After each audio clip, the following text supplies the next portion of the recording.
Today we're reacting to a video by MrBallen, Top 5 Scariest Home Invasion Stories. Let's start the video.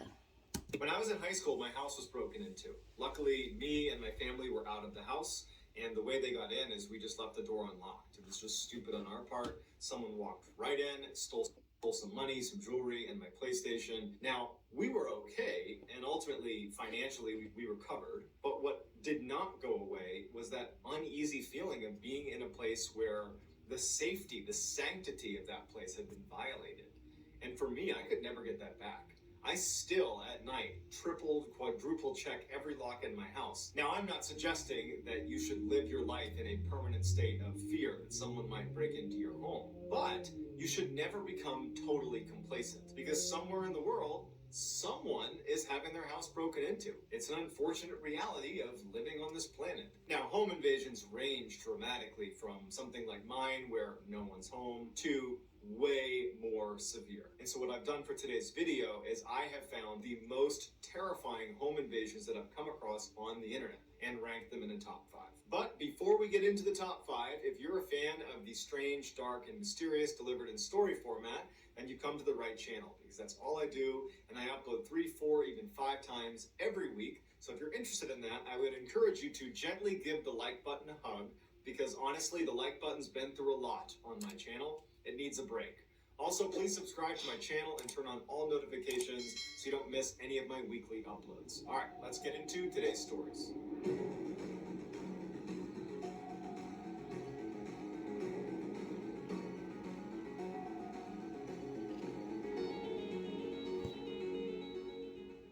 In 2014, a 16-year-old girl living in the UK was home one night with her mom, and she was in her bedroom and she was flipping through her phone when she gets a text message. The message was coming from a boy she had recently met via Snapchat. He told her to go to her window and look outside because he was right near her apartment. Now, this girl did not know this boy particularly well, so it was very creepy to be told, "I'm on your property." But either way, she went to the window to look. There's no one out there. And it's late, so she can't really tell if maybe he's hiding or something. But she feels really creeped out by this, and she ends up leaving her bedroom and going into her mother's room and tells her mom, "Hey, I'm going to sleep in here with you tonight." She doesn't tell her mom about the text message. Maybe she was embarrassed. We don't know. So the girl is laying in bed, her mom's asleep, and as she's about to put her phone down and actually go to sleep, she gets another text from this boy. "I'm in your house." She immediately wakes her mom up. She shows her mom's like, "Oh no." She jumps out of bed, every light goes on, runs downstairs to confront this person who's apparently in their apartment, but he's not there. The mother ultimately decides, after not finding anything, that, he's not here. We didn't hear anybody come in the house. The doors are locked, everything's locked. So they did another sweep through the apartment and checked every entrance, locked everything. Let's just go to bed. So they go back into the mother's bedroom, shut and lock the door, and the two of them go to sleep. The next morning, the mother is still sleeping. The girl wakes up a little bit early and she decides to go into her bedroom. As soon as she walked in, she would later tell reporters that immediately she felt like she was being watched. And so she starts doing a cursory check of her small bedroom. She, pulls the door aside, looks behind the door. She opens her closet, pulls her clothes aside, looking around, there's no one in there. And she's thinking to herself, that boy got to my head and I'm psyching myself out. She looks down at her bed, and she used to keep all of her shoes lined up next to her bed. And she was really OCD about how she organized her shoes. And she noticed that one set of shoes was out of place. It was a subtle thing that really only she would be able to recognize. And so she gets down on her knees to rearrange the shoes, and that's when she sees something out of the corner of her eye. Her bed was slightly elevated, and so she had a little bit of a line of sight under the bed as soon as she was kneeling. And under the bed is a face, and it's the face of the boy who had said, "I'm outside your house," and he's the same one who said, "I'm in your house." And he's smiling up at her, and he's clutching his phone, looking at her. She runs out of the room. She runs to her mom's room and says, "He's in there, he's in there." The mother comes barreling in, protective mama coming in. The boy's out from under the bed. The boy, in a panic, runs to the window, pulls it open, and jumps out of the window. The boy would turn out to be Kyle Ravenscroft, and he had very quickly become obsessed with this girl. And he just wanted to be close to her. And so when she got that text message that was, "Hey, come look out your window," he was hiding.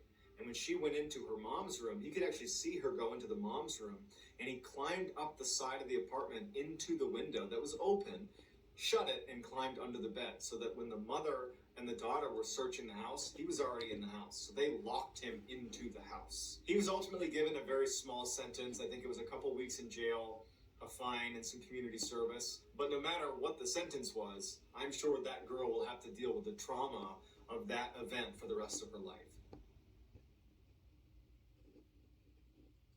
In 2014, a couple came back to their house in Seattle, Washington, and found it absolutely destroyed, but in totally baffling ways. All of their shoes that had the soles inside of the shoe ripped out. Someone had taken a big can of paint, taken the lid off, and flipped it upside down on the top of the toilet. Their mail had been ripped to pieces, and it was laying all over the ground.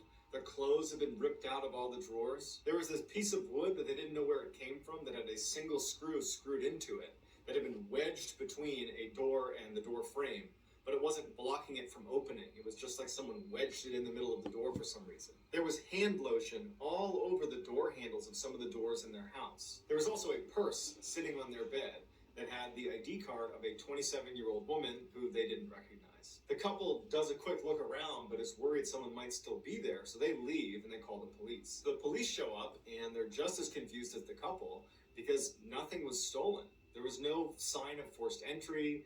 It was just like someone came in there and wrecked the house and then left. It was very confusing. And so ultimately the police just went back to their precinct to write up the report and told the couple, hey, lock your doors and, be on the lookout for someone trying to rob you again. After the police left, the couple began cleaning up the mess inside of their house. And after a couple hours of doing that, they decided, we'll finish this up tomorrow. They're laying in bed and they start hearing this sound that sounds like an animal dying coming from underneath their bed. Now, they didn't think this could be a person because there was almost no space underneath their bed. It was, barely any clearance under their beds. They're thinking an animal must have gotten in here.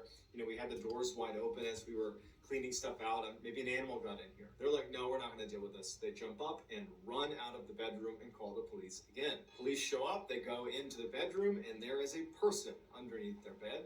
90-pound, 27-year-old crazy woman who was high on meth, carrying a knife and a hypodermic needle. And she was under there burrowing a hole underneath the bed. She was the same woman that was on that ID card in the purse that they'd found earlier. Her story was she climbed up the tree that was outside the window and jumped into the second floor window while the couple was gone. She ransacked the house for reasons we don't understand and then went under the bed. And there was so little clearance under the bed that the couple did not think to look under there for people. So that whole time they were cleaning up, she was still in the house. Luckily, she didn't get all the way through. Who knows what she would have done if she'd actually punctured all the way through. Something in the bathroom. In 2017, a young college girl who was living alone in an apartment started to notice that something didn't feel right. In the morning, she'd get up and she'd open her fridge, and some of the food that she would leave in there, it appeared like there was less of it. A couple times she would wake up and she'd walk out into her living room, and one of the pillows would be in a different position or had even fallen off the couch. There was just little things happening in her apartment that collectively was actually pretty unsettling and was starting to scare her. And she started having these nightmares at night that someone was breaking into her apartment. One night, she wakes up from one of those nightmares and she's drenched in sweat. She decides she's going to take a shower before she goes back to sleep. She goes to her bathroom and she brings her phone. She would play music while she was taking a shower. She would put her phone right up against the window that was next to the shower curtain, so at any time she could reach over, change the song, and then keep showering. She had a very old door on the bathroom where there was actually a key on the inside of the door that if you wanted to, you could actually lock the door and then take the key out, and the only way to open it again, even from the inside, is with that key. So she's taking a shower, she's listening to music, and at some point she wants to change the song. And so she pulls the shower curtain back just enough to reach her hand out to touch next on her phone when she stops. The phone was reflecting something in the middle of her bathroom, and it was a dark figure standing in her bathroom, shoulders squared up to the actual shower. Oh my so goodness. someone is standing in the middle of her bathroom facing her right now. I don't know how she did this, but she stayed composed. She retracted her hand, turned the water all the way to scalding hot. She took the shower head out, and once the water was so hot there was steam all over the bathroom, in one fell swoop she ripped open the curtain and sprayed the water directly on the face of the person standing right there next to her. She runs past this person who's now clutching their face and screaming in pain. She grabs the key on her door on the inside, locks it, takes the key out, runs out of her bathroom, slams it behind her, locking the intruder in the bathroom. The girl runs into her kitchen to get her butcher knife. She had one nice knife, but when she went into the kitchen, her one butcher knife, she couldn't find it. She ditches the idea of getting a knife and instead grabs a towel and runs out of her apartment. She makes it outside. She calls the police. The police show up. The girl gives them the key to the bathroom. They go into her apartment and they unlock the bathroom and they pull this person out. It was this crazy lady who used to live at this apartment, and she had apparently made copies of the keys and had been sneaking in whenever this girl wasn't there, or at night she would sneak into her apartment and she would sleep there on the couch and then leave before the girl woke up. So as the police bring this woman away, one of the officers breaks off and goes over to the girl who owns the apartment, and he holds up an evidence bag, and it's the girl's butcher's knife. The woman had taken it from the kitchen and was standing in the bathroom waiting for her to get out of the shower. And the officer just says, looks like she wanted her apartment back.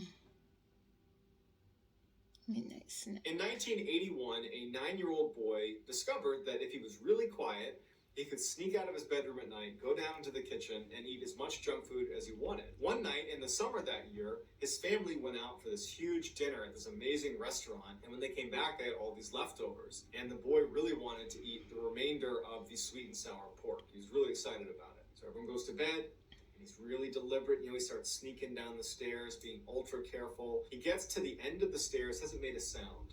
And that's when he freezes, because he hears what sounds like a fork making a little clinking sound against the counter. And he thinks, my parents have got to be in there. And if they see me, I'm going to be totally busted. So I don't want them to see me. And so he begins to turn his head around the corner because he was obscured by the wall. And he pokes his head just far enough in to where he can see into the kitchen. And standing in the middle of the kitchen is this skinny man that he's never seen before, drinking milk directly from the carton with the fridge wide open. The kid holds back a scream, sneaks back up the stairs. When he finally gets upstairs, he runs into his parents' room and he tells them what's going on. The father runs downstairs, ready to confront whoever's there. There's no one there. There's not even a sign that anyone was there. So they look everywhere and they can't find anything. And so the parents don't believe him. And everybody goes back to bed, and that's that. The boy was very confident at what he saw. Although he did feel like, I guess I could have imagined it, but he started paying really close attention to everything in his house. In the mornings, he would go downstairs before everybody else, and he would see if there was any sign of someone having been in the kitchen. He noticed at one point that the napkin holder had been moved to the wrong side of the counter. He also noticed one time there was a mug that was in the sink that no one had used the night before. And so he's thinking that someone is sneaking into our house. I don't know how, I don't know where, but I'm confident that it's still happening. But his parents didn't believe it. 3 months after the boy has seen this person in his kitchen, he's in his bedroom, he's just laying there, and he's looking up at the vent on his ceiling, an air conditioning vent. And as he's looking at it, he sees a pair of eyes go over the vent, looking down at him. They blink, and he can tell it's eyes looking at him. It takes him a second to process it, but he freaks, runs out of his room, runs to his parents' room, and he can barely talk. He's like, there's someone in the vent. The parents run into his room, they check crawl spaces, the attic, they're shining a light into the vent. They can't find anything. And so once again, it turns into, you're making this up, you have an overactive imagination, there's nothing going on in this house. But a week goes by, and their house started to smell really bad. And the majority of the stink was coming from that vent in the boy's room. And even worse, there were maggots falling out of that vent. So they got the air conditioning people over to have a look, and they were totally confident that what they were going to find is a dead animal up inside the vent. But that's not what they find. They find a dead man who had been living in their ceiling. There was literally a cot that had been set up inside of their ceiling. There were drawings of this boy taken from the perspective of looking down at him through the vent. Someone had been living in their ceiling over the boy's bed for months and then died up there. The man was never identified and was buried at John Doe. And I'm sure the parents felt really bad about not believing their son. Mm-hmm. Waiting for you, number one. In 2013, a young woman was living alone in an apartment, and she was on the phone with her boyfriend. As she's chatting with her boyfriend, she decides to go get her mail. She walks into the main hall to this area where all the mail slots are on the wall. She's chatting, she opens up her slot, she gets her mail, shuts her slot, and then she walks back down the hall to her apartment, opens the door, goes back in, and she goes to her bedroom. And she's sitting on her bed, feet on the floor, and she's got her phone, and she kind of tucks it against her shoulder, and she's rifling through her mail. And as she's flipping through her mail, the phone drops. And the way that it lands is it kind of bounces backwards underneath the bed. She puts her mail on the bed and she gets down on her chest to extend her arm out to get her phone that's now well under the bed. And as soon as she starts looking for the phone, she freezes and she stifles a scream. There's a man in the fetal position tucked against the far side underneath the bed, not looking at her. The girl stays composed. She gets her phone. She goes, "Hey, I'm going to take a quick shower. Let me call you right back." With her phone in hand, she walks right out, goes into her bathroom, which is right next door, shuts it, locks it, turns on the shower, opens her window, and jumps out. She was on the first floor. Goes right across the street and hides behind a car, and she calls the police. The police show up, they go inside, and they bring out this crazy, deranged-looking man. As they're taking him away in handcuffs, one of the officers comes over to her, and he says to her, "You're very lucky you did what you did, because we found him in your apartment standing outside of the bathroom holding a knife. He was waiting for you."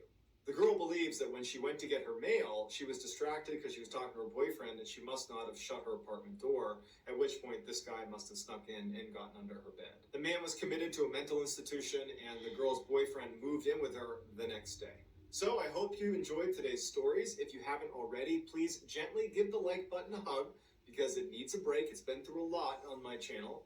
Also, please subscribe to my channel and turn on all post notifications so you don't miss any of my weekly uploads. If you have a story suggestion or multiple story suggestions, I created a subreddit on Reddit called MrBallen. It's linked in my bio. You can just go right on there and drop your story suggestions in there. If I use something that you suggest, I will absolutely credit you. If you want to get in touch with me, you can direct message me on Instagram. My handle is JohnBallen416.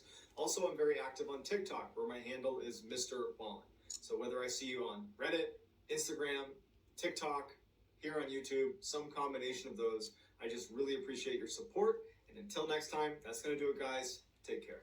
Well, guys, that's it for today's video. That was MrBallen, top 5 scariest home invasion stories. I have one home invasion story. I don't know if it was a home invasion or it was a ghost. But me, my mom, my sister, we was all home. It was like around 5 in the afternoon. And I was asleep. I was tired, so I was asleep. And then my mom and my sister were up in the den. We have like a back porch, and you got a back door. It's a screen door, a back door. There's a storage closet right there, and then you have to come in through another door to get inside the house, well, the kitchen.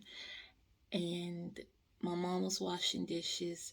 My sister was in the den watching TV, and my mom heard the door shut, and she thought my dad was coming home from work. And she thought my dad was coming home from work, and like he liked to play like pranks and stuff. Like you hear the door open and shutting. So she was getting ready to open the door, and then something like told her to stop, like don't open it. And so she called out my dad's name and there was no response. So she called my dad on his phone. He was at work. He was still at work. And so she got my little sister, and she came to my room. Woke me up. But when she came to my room, she had a knife. My little sister had a knife, and she gave me a knife. And then my dad was like rushing home to come check on us to see who, because we don't know if like the person came in and they hid in the storage closet. And so she locked it, the back door where you have to get in to come into the house. And so me and my mom, my sister, we all stayed in my bedroom waiting for my dad to get home. My dad got home, checked at everything. No one was there. Even the door was locked, but she literally heard the door opening and closing. So yeah, That's my story. I don't know if it's a home invasion or a scary story, but it was scary to us. So until next time, make sure to comment, like, subscribe. My name is MaeOkamie. I will leave the original link to MrBallen's video in the description down below. Until next time. Oh, and I want to say thank you to all the new subscribers that subscribe, and I hope we continue to keep growing. Till next time. Peace.